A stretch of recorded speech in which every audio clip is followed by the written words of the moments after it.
Students, a very good evening to all of you. Today, I will discuss about the short but precise introduction of atom and their structure, that is atomic structure. What is atom? Atom are the small teeny particles, but we can say that atoms are the building block particles of matter. Then what is matter? Matter is everything that we see all around us. That is this marker, this board, this wall is also one kind of matter. If we imagine that wall is a matter, then it builds up with number of bricks. So we can say that atoms can be imagined that bricks. That is bricks. If bricks is atom, then wall will be the matter which is made by bricks. Now human beings also human's body also made up with number of atoms, that is millions of atoms, but we cannot see in our naked eyes. Even highly resolution microscope cannot be able to catch them. So but nowadays it is possible to magnify the surface of elements. We can see the surface of the silicon where millions of atoms are identified, but nowadays it is impossible to magnify the single atom. But then what is the purpose of read them? That is what is the why we take care about them, because whole world is made up with atom, and they constantly motivates our daily life. So atoms are the most precise part of our daily life. Now what will be the structure? As it is impossible to identify the naked eyes. So in 18th to 19th century, various scientists attempt to structurize them, but out of them, some of the scientists notably contribute their contribution to describe the structure of the atom. They are J.J. Thomson, Rutherford, James Hadwick, and Daltons, and Niels Bohrs, etc. Now Dalton says that atoms are the indivisible particles. That is, they cannot be divisible further.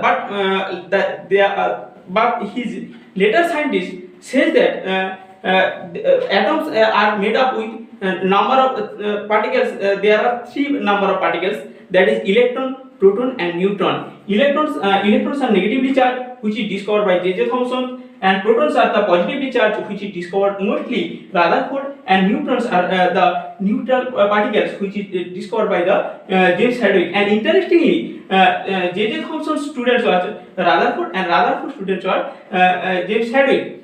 Now what if these are the three subparticles, then how they are arranged inside the atom? Now in the periods of J.J. Thomson, neutrons are not discovered. So J.J. Thomson gives a model called pudding model, where he says that if we cut the watermelon, there are seeds in the watermelon spread everywhere, like that in the atoms also, proton and electrons, that is positive charge and negative charge, are spread out like the seeds of the watermelon.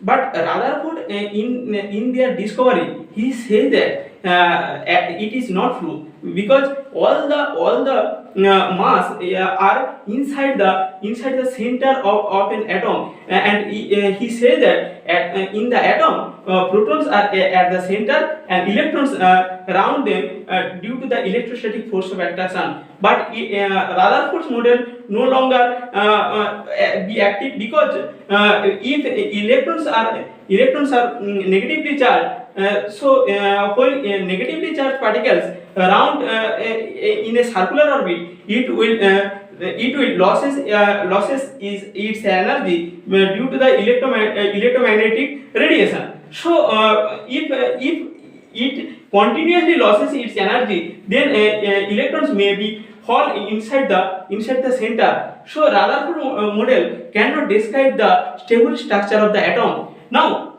Bohrs suggests that in the atom protons and neutrons are inside the atom, which is called as nucleus, and electrons are circulate at a specific orbit, which is a specific energetic, and these energetic orbits are called as shell, and these are named by the Bohrs, that is K shell, L shell, M shell, and so on. Now what will be the maximum number of electrons occupied by this cell? This is he gives an arbitrary formula 2n square, where when n equals to 1 it is K cell and it contains 1 square equals to 2 electrons, and when n equals to 2 it will contain 2 into 2 square equals to 8 electrons. So what is the summary of the today class? That is, atom is very tiny particles, and it is composed of three subatomic particles, that is electron, proton, and neutrons. And due to the Bohrs model, it is stable because there are electrons are surrounded in the around the nucleus, and in the nucleus there are proton and neutron, and electrons are surrounded as a negative charge particle, and the maximum number of electrons occupied by the each cell is 2n square. That's all for the today, and in the next class we will discuss about the Bohrs model in explanation. Thank you. Keep learning and keep rocking.